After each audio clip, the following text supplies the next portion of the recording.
All right, welcome in. It is Friday. It is time for Total Bases. You see, I'm already smiling. TB can't contain his excitement, and the reason for that is the two of us were on the Twins yesterday. We were just talking off air. So just to put it into perspective, that I didn't know that there was such a term called ultimate grand slam until yesterday. I guess somehow I've missed that. I don't think it's come up in about 8 years. You'd have to go back to David Bodie on the Cubs was the last time it was done. And so essentially, if you missed the Twins-Royals game, what an ultimate grand slam is when you're down by 3 and then you hit a walk-off grand slam, which is obviously 4 runs to win the game. It's only happened 34 times in Major League Baseball. And with 2 outs, it's only happened 15 times with 2 outs, which is more rare than a perfect game. There's been 24 perfect games in the history of the sport. Yesterday's was maybe the most improbable of all. 3 Twins batters were down to 2 strikes to their final strike before that. And then, of course, Cody Clemens does it on an 0-2 count. It hit a 4% play for me. Tokyo Brandon, you cashed with the Twins. I ended up having a 3-0 day. I'm ecstatic right now. How about that? Yeah, it was crazy. Cameron looked amazing, and then the Twins looked absolutely dead. And then comes this 9th inning where the A's decided to put in one guy with a 5.8 ERA and another guy with a 6.2 ERA and basically give the game away. So so much for bullpens, huh? If you were on the A's, sucks to be you. But he did it with 2 strikes and no balls, right? It was a 2-0 count or 0-2 count.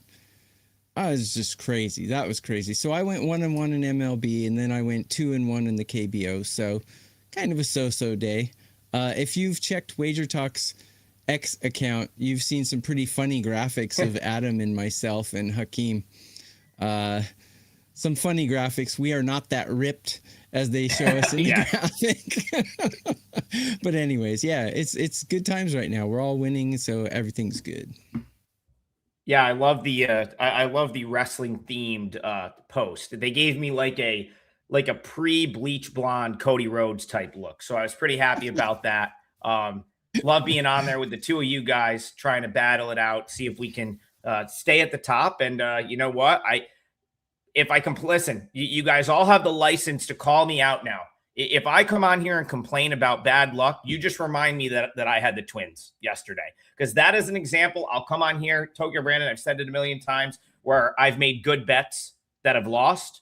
That is an example of what was honestly a bad bet that won. Like you said, Noah Cameron was phenomenal for 8 innings.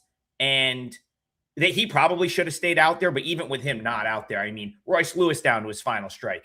Josh Bell down to his final strike. Cody Clemens down to his final strike. And somehow the Twins win the game. So let me make a quick point before go ahead. We get into the game.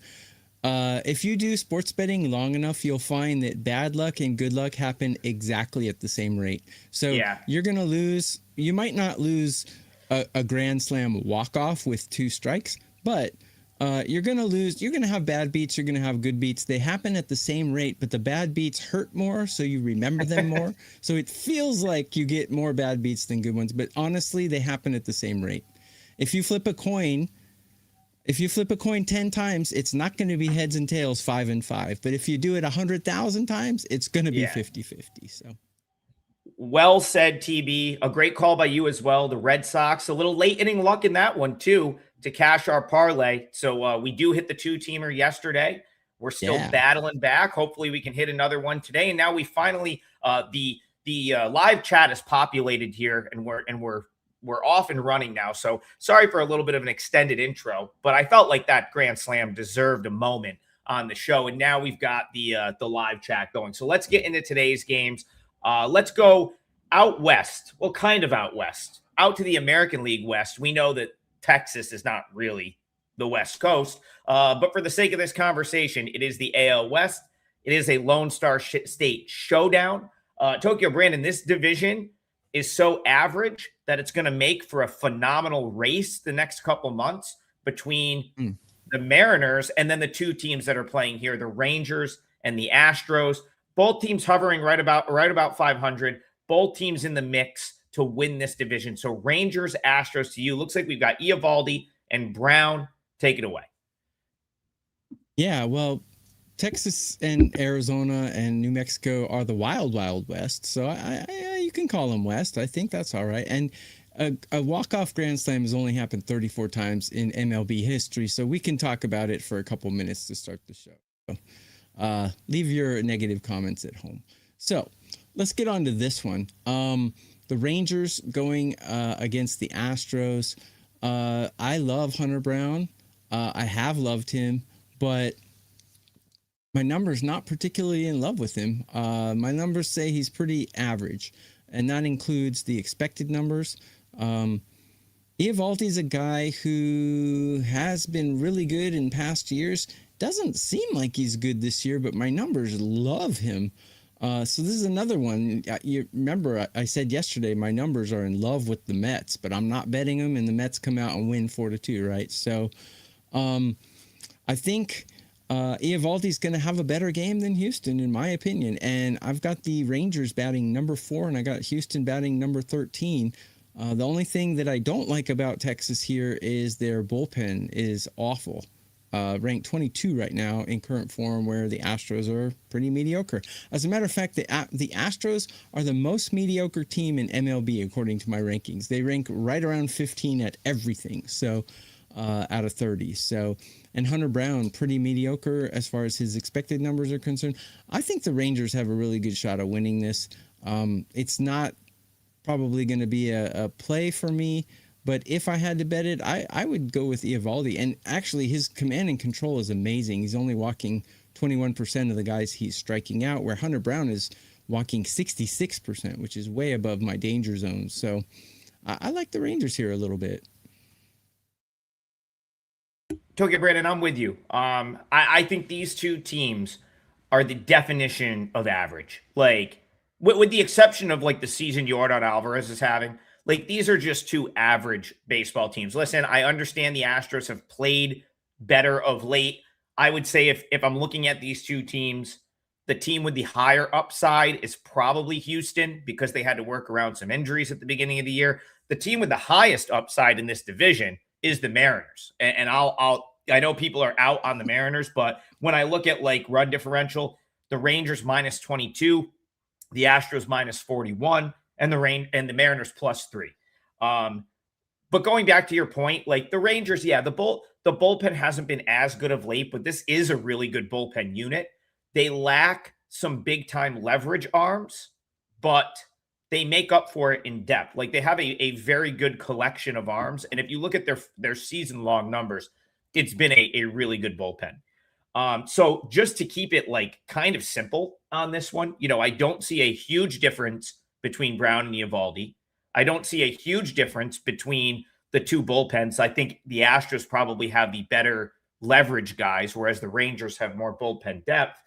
And I really saw like a paper thin, like I know, Bryan will, I think, or no, you're the one that says like, well, this projects as the closest game of the day, right? Like, or, I think I don't really look at that when I'm handicapping, but just going off of like looking at these two teams next to each other, this one seems like you'd have to flip a coin, to go back to your open of the show, right? Like this feels like a coin flip to me.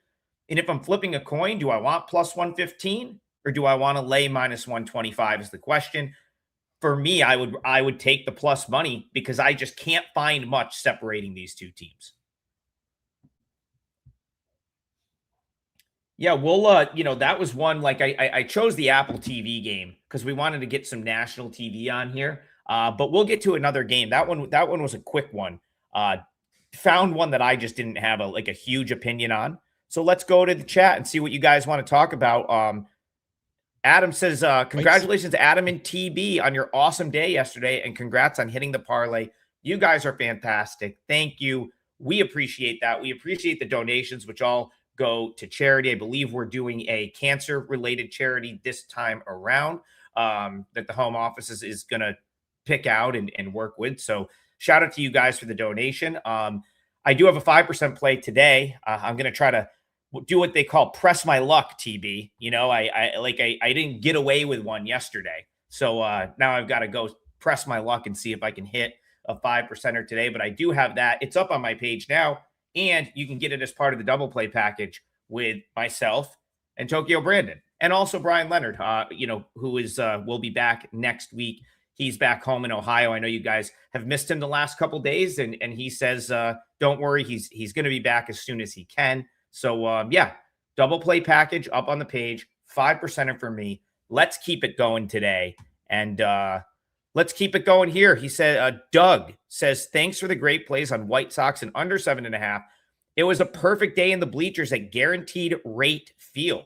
Love to see you guys with boots on the ground at the games. That's, of course, the home ballpark of the Chicago White Sox, where the Yankees blew another one yesterday, Tokyo Brandon. But he wants to talk about the White Sox here. So we'll put it in the perspective of, the Yankees blew the last 2 days, but how about the White Sox finding a way to walk it off in extra innings on back-to-back games? Now they take some momentum with them to South Florida, where they'll take on the Rays at Tropicana Field, one of the best home teams in Major League Baseball this year. Doug says thoughts on the White Sox minus 150 to make the playoffs, and then thoughts on the White Sox and Rays in this game. Tokyo Brandon, take it away. Yeah, you can get a double play. Adam's got a 5% play up. I already have 2 MLB plays out. So if you get a double play, you can get all of those. Adam and I currently are second and third among 33 handicappers at WagerTalk.com in all sports. So we are seeing it well, as they say. So regarding this game, regarding your question, first off, no, I don't think the White Sox are a playoff team. I'm sorry to disappoint you, but look at their rotation. I mean, when your number 2 starter is Sean Burke, and then you got Noah Schultz and Eric Fedde after that, it's just, I mean, Anthony Kay has looked good at times. That this rotation's not good enough, in my opinion. I mean, they could get lucky and make the playoffs, but they're not going to go anywhere. I don't think that rotation is just not good enough. But the trade deadline still hasn't happened yet. And but I'm sorry, I think even they pick up one good arm, I don't think this is a playoff team, in my opinion. I think they need about 2 good arms and a couple pickups in the bullpen. So right now I got the White Sox ranked 13 in batting, 14 in the bullpen. And Eric Fedde's not ranked right now because he doesn't have enough innings in the last 30 days. This has Rays written all over it to me. Nick Martinez, very mediocre. But the bullpen and the hitting for Tampa Bay is not mediocre. They're all in the top 10. So to me, this looks like the Rays. Like Adam said, they're a really good home team. If anything, I would bet the Rays here. The White Sox are a plucky team. I like that word, plucky. They're plucky, but plucky doesn't win you playoff series, unfortunately. It makes for fun watching, though. The White Sox are a fun team to watch, but looks like the Rays to me here. Yeah, it's hard to argue with pretty much any Rays bet when they play at home. I mean, they have just been so lights out at Tropicana Field. The team is built sort of around pitching and bullpen, and that is a pitcher-friendly park. 40-16 at the Trop this year, Tokyo Brandon. That's a lot of nights going back to Fergs after the game celebrating the win right there. That is just it's got to be, a quick glance. I mean, it has to be the best home record in the sport this year. It probably is by a little bit of margin. Doug, I'll go back to your original question. I'm torn because I still think the White Sox right now are probably the best team in their division, but I would sell them at that number because I agree with Tokyo Brandon. I don't really think they're a playoff team. Could they get a little bit fortunate and happen to be better than the Guardians, Twins, Tigers, and Royals and get into the playoffs? Yeah, they could, but I wouldn't lay a price to find out. If I was going to right now bet the AL Central and bet a team to win the AL Central, I would take the Twins because right now I think the White Sox, Guardians, and Twins all probably have roughly the same chance. Obviously, the White Sox and Guardians are a leg up in the standings right now. You would have to, the Twins are going to be, well, not quite. Twins are only a game behind the Guardians, and the White Sox have a 2-game lead in the division. but the Twins actually might make some moves at the deadline. And so, like, that's another thing that TB sort of mentioned, like the trade deadline coming up. If I look at the White Sox, Guardians, and Twins, the team that makes the most sense to buy right now is the Twins. Reason being, they've got a lot of major league sort of ready type prospects down at AAA, and they could probably package a couple of them together, and they could probably improve their team. I don't know. The Guardians have that. I don't know if they'll be willing to do it. I wish Bryan was here because he would talk about that. The Guardians tend to play it close to the vest a little bit at the trade deadline, whereas the White Sox, I'm not really sure they have the pieces to move to actually get someone of note back. So I like the Twins in the Central. I would sell the White Sox making the playoffs. Here, the tough part here is they're going to make you lay a price to back the Rays pretty much anytime they're playing at home at this point against a team that is perceived to be less than. And right now, I would say the White Sox are perceived to be less than the Rays. That being said, Tokyo Brandon, you mentioned Eric Fedde. Numbers don't look good. This is not a guy I really am dying to back. This is not NC Dinos 2022, best season in the history of the KBO for a starting pitcher, at least one of them. I think the league is starting to figure him out. He's 33 years old, and I kind of think that he's on the decline. Bottom 5% in whiff rate, bottom 10% in strikeout rate. The Rays, man, what do? They go up there and they just slap the ball in play, and then they get guys on base, and then they steal bases on you, and then they hit behind the runner, and they get the run home when he's on third with less than 2 outs. They do all the things that a good baseball team does. I want no part of Fedde in the White Sox here. Minus 145 is a little pricey, but I could only bet the Rays as well. Yeah, and the way the Rays play, really demoralizing for a pitcher, because when you're a pitcher out there, you want to get rid of batters with as few pitches as possible. And I don't think there's a team better than the Rays at making pitchers throw a lot of pitches, which is very annoying. For a pitcher, there's nothing more annoying than throwing 10 pitches to a guy and then walking him. That's really annoying for a starter. So they demoralize pitchers, just like, Japan's WBC team. That's how they play too. They get on base, they push guys over, they manufacture runs. And then the Rays, though, they have one guy who can really put it over the fence. So this team is built for the playoffs. The Rays are built for the playoffs, in my opinion. Oh, 100% a playoff team, 100% a team that you probably don't want to see if you're like the Yankees or one of the better team, quote unquote better teams. I'll say this because I know someone, I have to go back to the chat because I've got a bunch of super chats here in the stars. Like, someone out there is going to be like, yeah, but Nick Martinez is probably going to regress. And you know what? You're probably right. But here's what I'll have to say about Nick Martinez. He doesn't get a ton of swing and miss either. You're right. He's probably going to regress from the amazing season he's having at some point. But part of the reason he's having such a good year is he plays in this ballpark. So he's an extreme fly ball pitcher in Tropicana Field where the ball doesn't carry particularly well. It's a perfect ballpark for him. And the other thing, he's giving no hard contact up. So you could say, oh, well, he doesn't get a lot of swing and miss. The expected batting average is pretty high. Maybe he's gonna regress. But when I look at his underlying stuff, I see zero hard contact. The exit velo that he's giving up on average is top 15% in the league. So if you're in a ballpark like the Trop, where you get a lot of fly balls and no one is hitting the ball hard off of you, it's not leaving the yard. That is the equation for the ball not going over the fence. So no, I'm not going to bet against Nick Martinez at the Trop here. If I'm going to fade this guy, it's going to be on the road in a smaller ballpark where he might give up a cheap homer, not at home. And the Rays, 40-16 in this building this year. Really tough to bet against this team right now. Martinez kind of looking like our boy Bailey Ober, giving up. Well, that's hits, but they're not going over the fence. So. But that is a great comparison, TB. They're very similar, where they're extreme fly ball pitchers. They play in a park that's favorable to throwing to pitching like that. And you know what? Bailey Ober wasn't bad yesterday.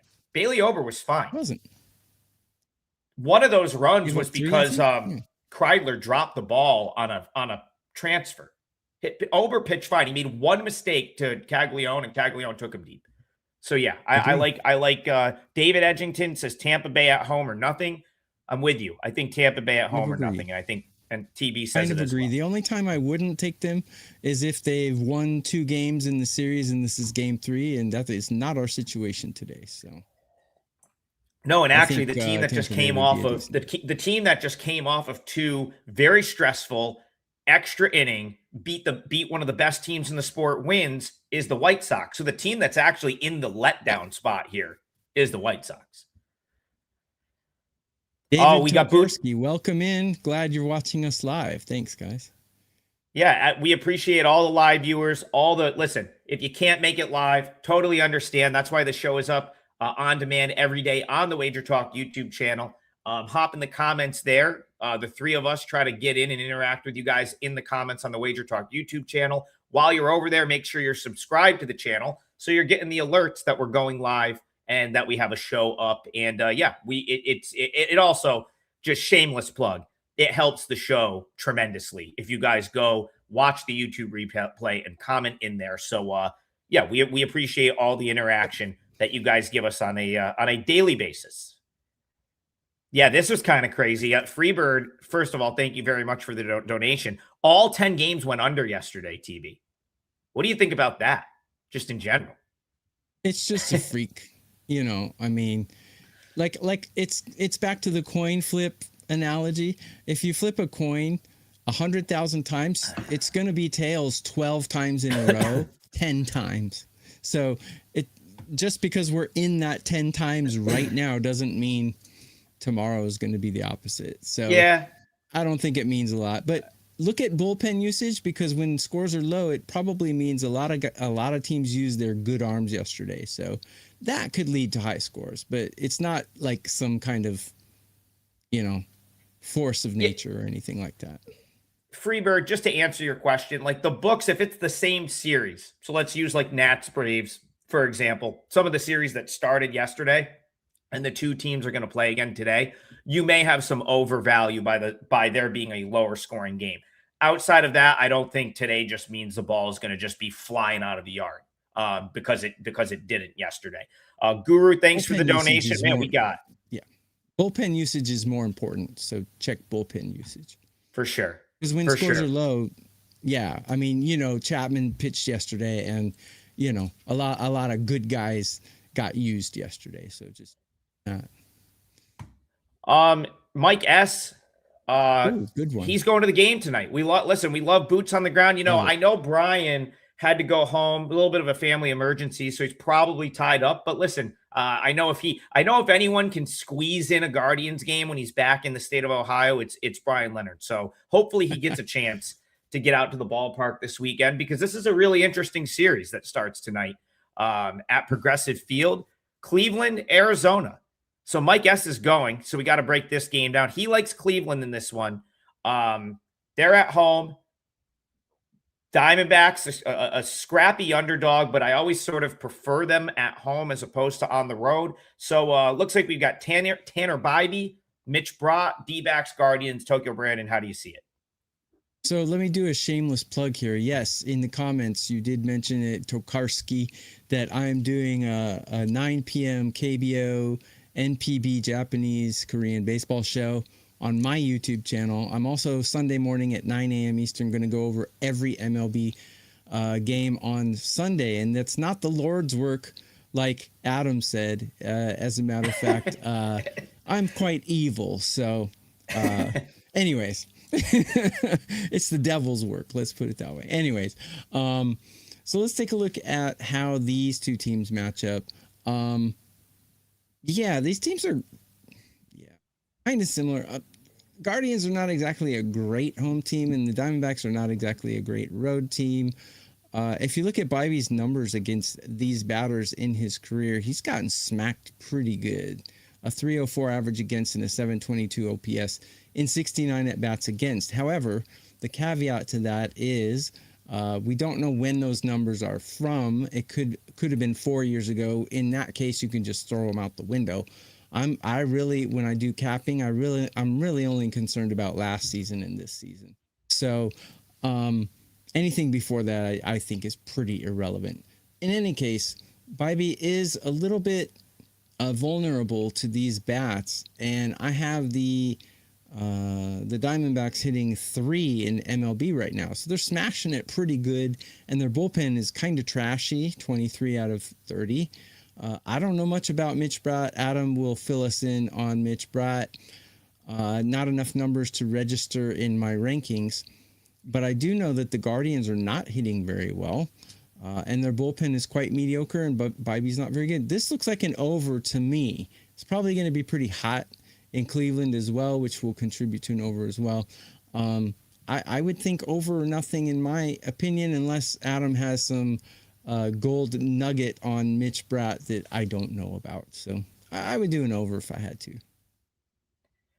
So listen, I've watched Mitch Bratt a ton at Reno. Yeah, I think I said this last time. You want to see a sight to see is watch him pitch. The guy pretty much just a full hop when he pitches. It's very, very odd. Smaller guy, I guess he does that to get a little bit more on it going to the plate. I thought he was okay in AAA. Like actually this year specifically, he definitely turned a corner. His whip was under 1 in the PCL, which is very impressive. Of course, the Pacific Coast League, you deal with a lot of altitude, it seems like the ball flies out of every park out there. So like all things considered, I think his numbers at the AAA level are very good this year. The Guardians, though, they just guards ball these teams to death, right? Where this is another team. Great small ball team most of the time. I mean, earlier this week, I think they were guilty of not hitting with runners in scoring position at times. But for the most part, the Guardians, they're another one of these teams that sort of find ways to get a guy on base, to get him in. The pitching has been great. Tokyo Brandon, they're one of the only teams. As of a week or two ago, and I'd have to go back and check this, I believe they were the only team in baseball that has had the same rotation all year, where the same 5 guys have started every 5th day all year. In 2026, in Major League Baseball, that is unheard of. Okay, that is unheard of. No injuries, no one getting blown up to the point where they get pulled from the rotation. They've had the same rotation all year, super consistent. The pitching has been great. That is the angle that I'm going to take here. So here's the thing. Mitch Bratt, I don't really know because he's looked really good at AAA, but why I don't know that he's just going to translate to a lockdown big leaguer. I need to see more. But what I do know is Tanner Bibby's been pretty good. And the Diamondbacks right now this year, 29th out of 30 teams against right-handed pitching with an 87 WRC plus. The only team worse in that category is the Reds. And so I think a lot of people look at this D-backs lineup because they hit well at home and their overall offensive numbers are pretty good. And they say, okay, well, the Diamondbacks, they really can hit the ball. Well, you take them out of their home ballpark, which Chase Field is one of the best hitters parks in the league by far. Go talk to any MLB player that's played in most stadiums. Chase Field will be in their top 5. Great batter's eye, very, very good hitting backdrop, big park, big alleys. You can get triples there. It's a really good hitter's park. So you Zero take humidity. one of that. Say again? Zero humidity. Yeah. I mean, to the point where they had to mess with no balls drag on the ago. ball. No water drag on the ball. So yeah, for sure. Yep. And now you take them, you put them on the road, and you put them against a right-handed pitcher, which they've really struggled against right-handed pitching this year. I could only play the Guardians here. Actually, this is one. It hasn't made my card yet, but this is one that I think I would be interested in, and this might be my parlay leg because we go back to that discussion about the AL Central, and I like the price for the Twins at 5-1, but I think the most likely team, the more I watch these teams play, I think the most likely playoff team in this division is probably the Guardians. They're the most complete team. They have the best bullpen. They have the best pitching.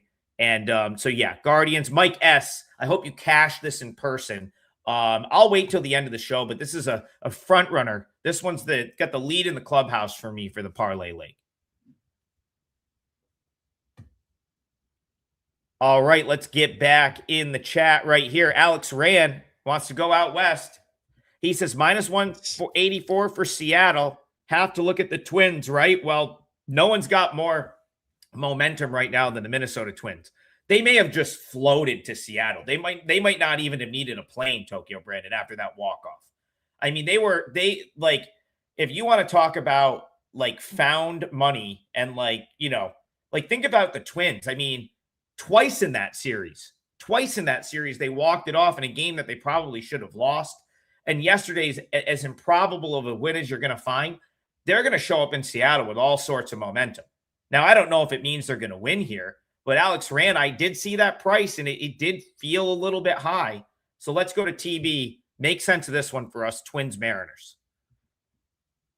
Well, I can't really make sense of the line. I have two red flags, two big reasons why. Oh, Ski's in the house. So Ski's here. So we got number 1, number 2, and number 3 among 33 cappers at WagerTalk in all sports profit with you guys right now. You can get a double play, 2 of us baseball cappers, or if you like 1 capper, you can get what's called a triple play, which is 6 days for the price of 3. And I believe you can get that with Ski as well. So grab any of us. Ski's number 1, I'm 2, and Adam's 3. And Adam and I are switching back and forth between 2 and 3 pole positions. So 3 of the best cappers at WagerTalk. No, the 3 best cappers at WagerTalk right now. So anyways, let's get back to this game. Seattle, I'm not betting this game for 2 reasons. Number 1, I'm not betting a Seattle game because I don't think I've ever won one in my life. No, I'm sure I have, but seems like I haven't. And number 2, I have Seattle's bullpen ranked number 4 in MLB, where I have the Twins ranked 21. But every other category, I have the Twins better than Seattle. So I'm very wary of taking a team whose bullpen is that much worse than the other teams. But yesterday was a walk-off win. Do you think they have an emotional letdown, or do you think it's an emotional boost? I don't know, to be honest. But I do know that the Twins didn't really use a lot of their bullpen yesterday, so they might be a little fresh. So might not be a big factor, but I'm not going to bet it for those 2 reasons. I just can't take a team where I have them ranked higher than the other team and everything, and the bullpen is that much worse than the other team. I just can't do it. So I will stay off this game. What do you think, Adam? Yeah, first, before I get into breaking down this game, shout out to Ski for jumping in. Also, shout out to Ski for a 5% winner in the WNBA last night. Someone looks like was on it. I mean, listen, I've said this a million times. You don't have to even watch women's basketball. If you don't want to watch this, it's Friday night. I'm sure you could find something better to do. But if Ski's got a 5%, if he's got a big yeah, you can watch TV show. But if he's got a big play in WNBA, like, it is probably in your best interest to have that bet in your account. That's all I'm saying. Always people are like, I don't like women's basketball. It's like, all right, do you like, I don't think many people sit there and watch the AAA bets that I give out. But if you've been betting them, you've picked up about 40 units on the year. So, it's more about liking money, which is, I think, the reason we all show up and do this every day. So shout out to Ski, another easy WNBA winner. I don't know how we're going to catch him during WNBA Sophie Cunningham, season. I'll watch her. Holy cow, she's hot. All right. There we go. No, she's one of the more entertaining players in the league too. And I'll catch it every once in a while. But again, I don't know how we're going to catch Ski during WNBA season because he's just crushing the league right now. So back to this game. TB, I share some of the same sentiments that you have here. I look at the Twins. I say, wow, they're coming in with all this momentum. I'm not dying to lay a price with a Mariners team that has underachieved all year, right? Even going back to the run differential we talked about earlier, run differential, they're still right around, even. Like, I think they're like +2 or +3. So it's an offense that hasn't produced consistently. Is that really a team that you want to lay a price with? Probably not. At the same time, do I want to back the Twins after they used, after the series that they just had with the Royals? Ultimately, the sort of most highest emotion. I mean, even the Twins broadcast yesterday, calling it the win of the season for them. I don't know what to think here. I don't know, do they hit the road now and have a letdown on the road, right? Oh, no. This is a challenging game. The Mariners, the Twins have taken a little bit of money. So I find this interesting. This has moved about 20 cents since we've got on the show. You can now get the Mariners minus 165. And I think if I were to just look at this game, forget about what happened yesterday and just sort of break this game down in a vacuum, right? Like without taking into consideration like what happened yesterday. I think I would really like the Mariners and Bryce Miller over the Twins and Zebby Matthews.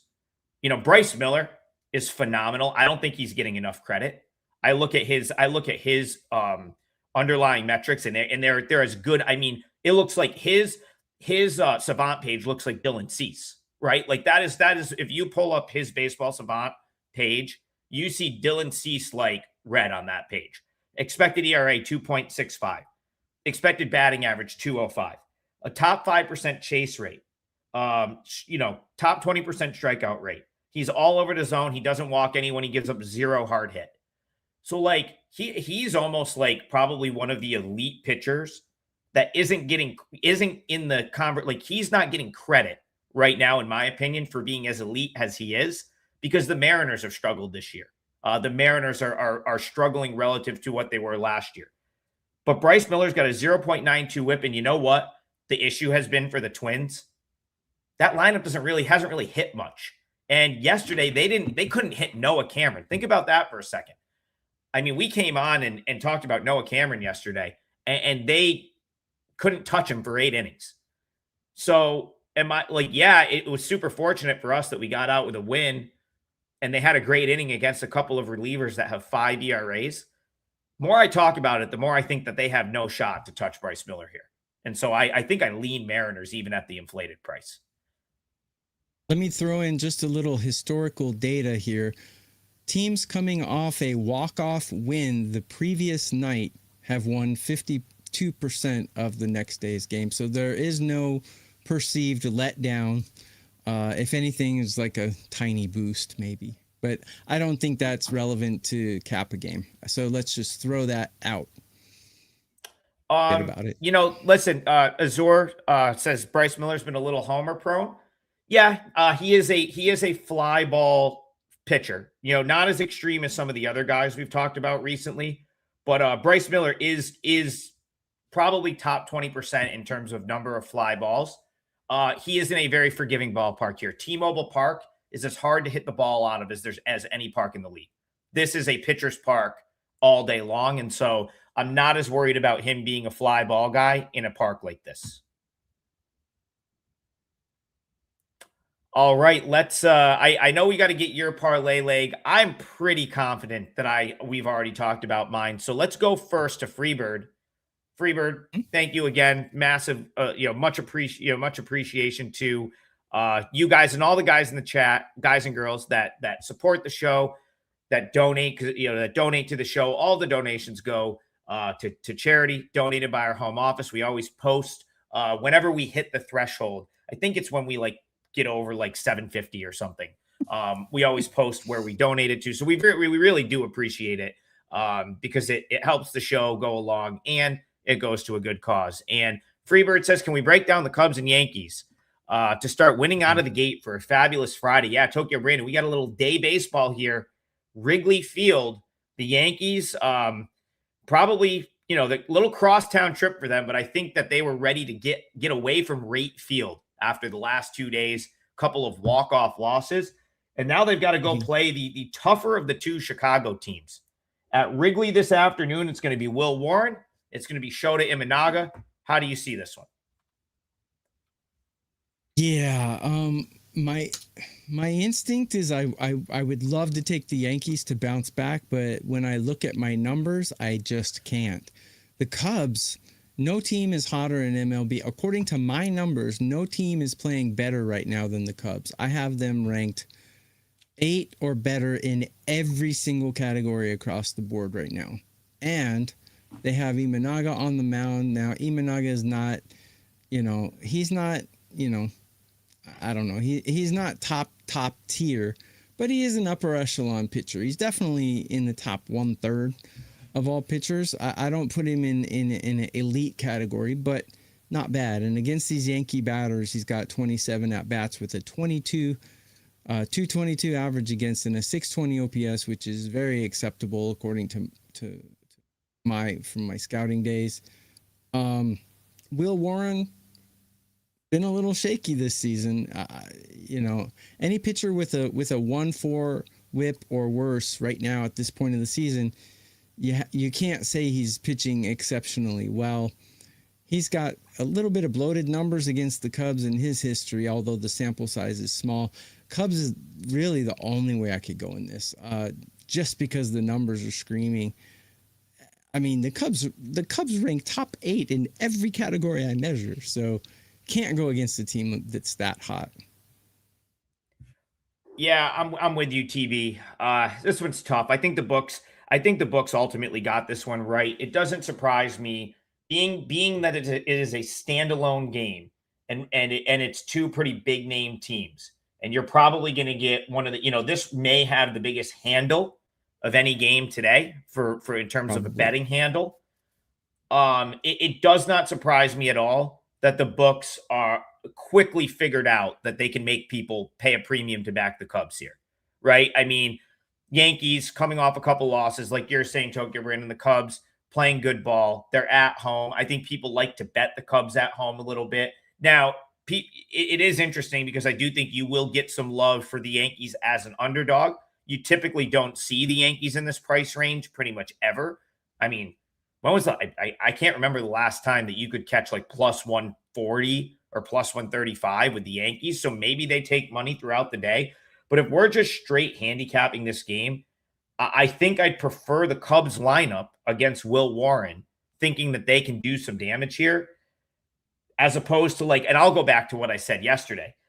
You take Cody Bellinger off of a team that's already without Aaron Judge. This Yankee lineup is looking a little bit rough. We ended up talking about this game yesterday. You had said that you projected some strikeouts for Sean Burke. 10 strikeouts for Sean Burke in that game. Sean Burke's good, but they couldn't touch him, and the Yankees managed to muster up. I'm just trying to find the box score from that game. It's got to be here somewhere. Anyway, they scored one run. Pretty good giving information out on this show, you guys. Yeah, so the Yankees scored one run yesterday over 11 innings. Okay, 6 hits, and they didn't get that run until the 10th inning when they were helped with a ghost runner. I'll go back to what I was saying yesterday. This Yankee lineup right now is concerning, right? Because no Judge, no Bellinger. And suddenly, the bottom 3 of yesterday's lineup was Volpe, Ryan McMahon, and Austin Wells. That's a problem. Okay, that is a problem. It's a big problem. And your best hitter is Rice. And that's the thing. Ben Rice is having a tremendous season, but he also had just an insane first half. Is it crazy to think Ben Rice maybe cools a little bit? I mean, I love the guy. Yes. I think he's a tremendous player. But now that listen, Ben Rice is accustomed to having a Bellinger or a Judge or both of them protecting him in the lineup. Yesterday, hitting behind him was Jackson Dominguez, someone that's really had a hard time getting into the lineup for the Yankees at the big league level. Behind him is Spencer Jones. Again, he's another guy. I've always felt like he deserves a chance, but he's a big swing and miss guy. So yeah, he's got some nice pop, but he's going to swing and miss. It's just this lineup is troubling. You've got even Trent Grisham, good player. Absolutely. Goldschmidt obviously past his prime, still a good player. Jazz Chisholm, 700 OPS. He hasn't been what he expected himself to be this season. Yeah, no one likes Jazz Chisholm more than Jazz Chisholm, but I think there were other people that thought that he might not have as good of a year, and 700 OPS isn't terrible, but he's not going to carry a team with that.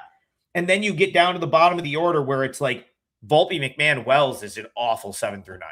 I mean, that's a terrible 7 through 9 offensively.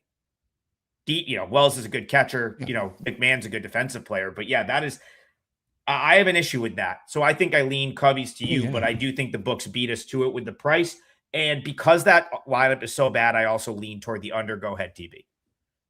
Put it in perspective. If Ben Rice played for the Cubs, where would he be hitting? Probably 6. So, I mean, come on. I mean, he is a good player, but he's a good piece. He's not a guy to carry a team. He needs other pieces, you know. You can't win chess with just a rook, you know. That's a great saying, by the way, TB. I've never heard that before. Love that. But yeah, you definitely need... That's an original. It's a TV original. I love that. I just made it I'm up. sorry. I mean, Jason Dominguez, David. My bad. Yes, Jason Dominguez. I think I've called him Jackson more than once. I don't know if it's the double S, but I'll see it. And, it is Jason Dominguez. Doesn't matter. You know who we're talking about. Yes. Doesn't matter. What I do find interesting in this one is, my run projection's only at like 8.3, 8.28, so 8.2, 8.3.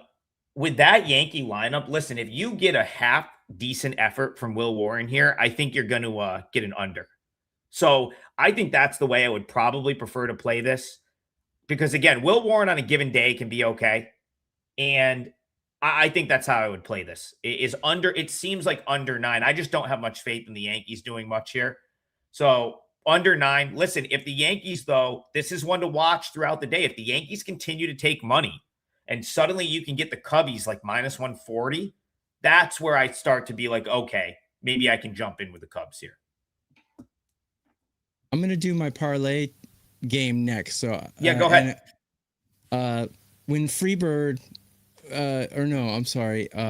who was it that donated? It was either Freebird or Grant's dad. Somebody wrote right after they donated, they said, Grant's dad asked for the Brewers game. So I'm going to do the Brewers game as kind of a piggyback donation. But this is going to be my parlay leg. I'm going to take the Brewers here at minus 180. It's not a play I would give out to my clients at that number. Obviously, people don't pay us to give out minus 180s, but for one leg of a parlay, sure, I'll do it. Brewers are just a better team than the Angels. The only good thing the Angels have going for them right now is that they have a pretty good bullpen. And Adam has spoken about this on previous shows. They don't have that guy in their bullpen, but they did add a lot of bullpen pieces, and they're kind of gelling together and piecing together quite well. So the bullpen, though, doesn't matter if you're losing 5-1 in the 8th inning. Your bullpen means nothing at that point. So, and I think that's pretty much where this is going to be.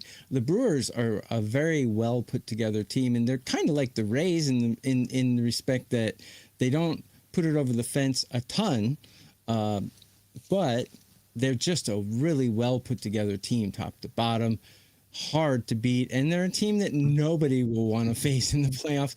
And right now, if I'm not mistaken, they have the best record in MLB with 67 wins. So, Drohan, 5-4 with a 3.51 ERA.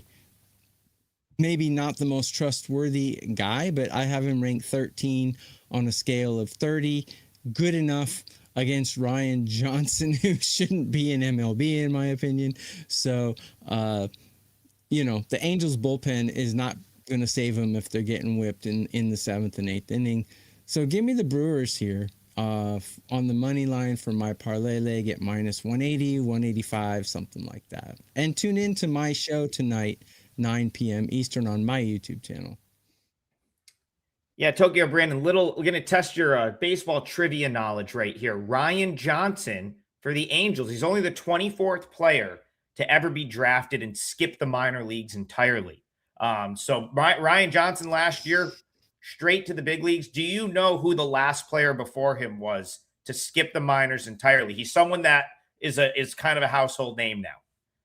I believe, maybe I'm going back too far, but Strasburg skipped the minor leagues. No, Strasburg pitched in the minors because I went to one of his minor league games. Yes. Oh, did he? It was a big deal. Sorry. Okay. Yeah. Oh, okay. I'm mistaken. It's more recent than that. I mean, if you got this, I wouldn't have got this. Is it a pitcher? It's a pitcher. He's the ace. Here's your hint real quick. He's the ace of a team right now, but he's hurt. He's the ace of a current team, but he's hurt. That's your hint. It's 10 seconds. No, I don't know. Let the Garrett chat Crochet. Garrett Crochet was the Ah. last one to skip the minors entirely. 6'8" hulking maniac.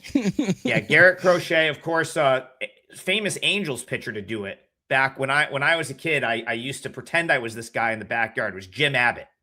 Skipped the minors entirely. I just thought, listen, like I just thought watching Jim Abbott pitch was the coolest thing ever. Like the fact that he could pitch and field his position without a hand. It's one of the coolest things ever. Yeah, he was a one-armed pitcher. Yeah.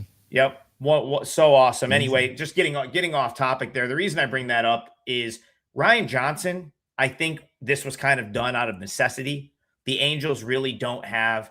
Now, he was a second rounder, but the Angels just don't have a ton of great pitching in this organization. He probably could benefit from some time in the minors, but it looks like they're just going to let him work it out at the big league level. Is that working this year? No, it's not. 7.34 ERA, a 1.54 whip. He's 23 years old. He's got potential.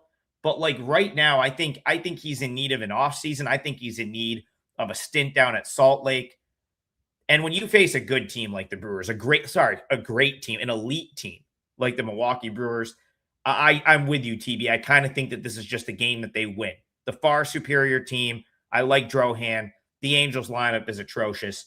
And some of that good bullpen that the Angels have started to build up, they just traded one of those guys away the other day for a prospect. Chase Silseth is on his way to the Rangers, and it's going to start to sort of chip away at that pen. So I can't argue with here. It would be Brewers or nothing here for me as well. And we just got a donation for the Giants-Padres game, and I think we have enough time to cover it. Yeah, we got enough time. Less than a minute.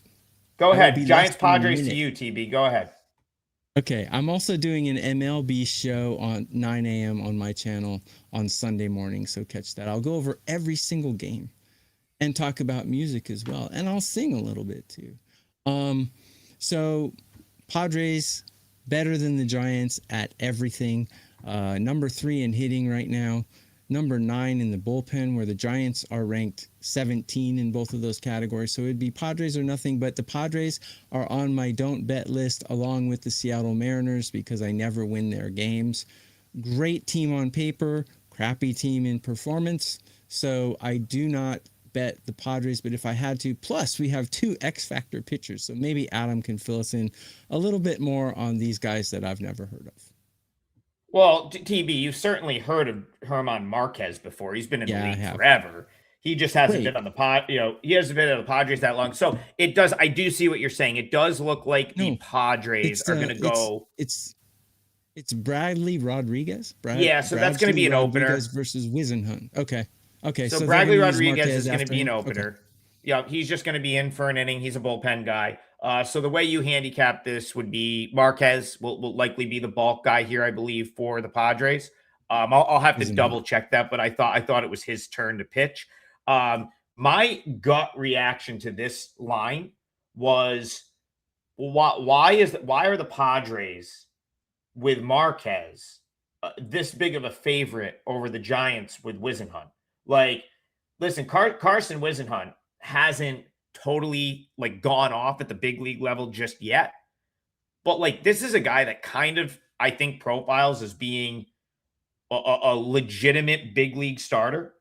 Probably someone that when he was coming up. So again, he made his big league debut last year in July. I'm kind of shocked that he's not a regular in the Giants rotation yet. He's a former second rounder. I think he has upside of being an ace in this league. So, Wisenhunt ended up back down at the minors, in the minors, maybe a little bit longer than I expected him to be, but he pitched great down there all year. He's a lefty. I really think he's got a ton of upside, and I just don't think he's really put it together at the big league level yet. But at the same time, he hasn't had a huge sample of being left at the big league level and allowed to sort of work into the rotation. Last year, the Giants, and that's part of the reason is the Giants have so much pitching. So last year, he only got 23 and a third innings in MLB. He's a starter. What did they give him? 3 or 4 starts? Same thing this year. He's just been he's a starting pitcher. He's almost like a Logan Henderson, TB. You're always why is he down in AAA? Well, it's like the Giants kind of have a lot of starting pitching, and they have had a lot of starting pitching the last 2 years. So he just hasn't really gotten the opportunity to start every fifth day. And since they want him to be a starter, he's made a lot of his starts at Sacramento. I think Whisenhunt is now up to stay. You're probably going to see Robbie Ray get traded in a day or two. So I think that rotation spot is his going forward. And I think he's going to make the most of it. Last time out against the Angels, he did give up a couple of runs, but he had 7 strikeouts. You know, he in 3 starts this year, he's completed 5 innings in all 3. And the first 2 are pretty good. Also, again, he's been very good at the AAA level. So you give me Giants plus 135. I think they have the better pitcher on the mound here. And I actually think these two teams are somewhat even, especially with the way the Padres have played to this point in the season. I think you can look at the Padres and say, okay, well, they should be better. But the reality is we're going into August and they really haven't been. So I just could not lay $1.50 with the Padres here. I would be on the Giants if I was betting this game. That was a great breakdown. And whoever gets Robbie Ray, man, he's pitching really well right now. So someone's going to benefit from getting him. Yeah, listen, no, that's Azur. I'll go back to you quick. You know, I'm kind of with you. Like I'm a big Bryce Miller guy. This is something that, you know, you always have to keep yourself in check. For me, I always have to pinch myself when it's guys that I really liked coming through the minors. Okay, Bryce Miller. Always going to be a Bryce Miller guy, probably because of that. Nolan McLean, right, was one we talked about yesterday. Carson Whisenhunt, one we just talked about right now. I have a soft spot for guys that I was high on before anyone else was high on. So sometimes I do have to circle back and, you know, kind of like, you know, just pinch myself a little bit. So he, you know, again, I still think Bryce Miller is probably gonna pitch pretty well tonight. But you know, that's just it is a good point. And I don't want to you know, again, if you like the Twins, like that's one where I'm not really gonna put you off the Twins. In that game, I just think I would probably prefer the Mariners. But again, that's not a super strong handicap for me. Tokyo Brandon, what is kind of a strong handicap for me is the Guardians. We've already talked about it. That is where I've decided to go for the parlay. And you know what? Your Brewers price is not as bad as you thought it was. I'm seeing minus 165 for the Brewers. So that's a little bit better than we thought. And I'm looking for a Guardians price. We need Bryan back. Bryan's our odd screen guy. It's tough not having him here. He's usually all over this. Grab a double play, guys. Grab a double play while Adam's looking for that. You can get 2 of us 3 days, all access, including 5% plays, which Adam has one today. Or you can get a triple play, which is 6 days for the price of 3. Yeah, a couple great specials. And again, there's all those monthly specials that are up on the webpage will end today. Of course, it's the final day of the month. So head on over to WagerTalk, check out both of our pages. Really good long-term deals that you can take advantage of. And they believe they all expire today at midnight because usually whatever the special is for the month typically ends on the final day of the month. So check that out. Tokyo Brandon, I am going to go with Guardians minus 135 as my leg of the parlay. We'll give you Brewers minus 165. I'm seeing minus 163s as well. So that is your 2-teamer for today. We hit one yesterday. We're going to try to run it back today. Tokyo Brandon's going Brewers on the money line. I'm going Guardians on the money line. Mike S. is going to the game in Cleveland tonight. So hopefully they cash in person for him. And let's cash all our tickets. Let's make it a great Friday. TB and I will see you tomorrow morning. Have a great day, everybody.